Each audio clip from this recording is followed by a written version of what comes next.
And the research on trauma and the psychologists who have written books on them, the wording that they use is that trauma may be curable, or at least the symptoms of trauma can be relieved. And there's good treatment now for trauma. Things like EMDR. It's like a form of therapy. You like see the therapist and they do stuff like this, and it just helps you like process the events. There's more complicated versions of trauma which are no longer just one event. So, like you could get trauma from a car crash. That's one event. Or, you've been mugged, you've been attacked. That's an event. There's such a thing called complex PTSD.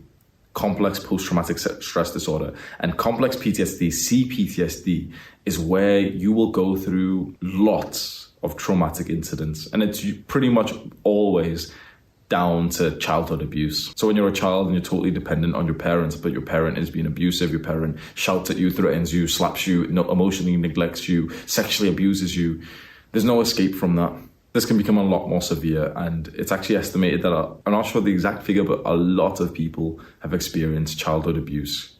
I believe it's like 1 in 4 and maybe more. Chances are if you're watching this video and you've gotten a bunch of the symptoms that we talk about and you very clearly know your mental health is bad, if you think back to your childhood experience with your parents, what was it like? There's very clear signs of abuse, like your parent screaming at you, slapping you, threatening you, hurting you. And there's also somewhat invisible signs of abuse, things like emotional neglect, essentially believing that your parents just didn't really love you. And a lot of us have experienced that. And the reason why this is so damaging is because when you're a child, you soak up everything. You believe everything that your parent says and does. So what goes on to a child's mind when the child is being beaten or hurt or screamed or threatened or ignored by their parents?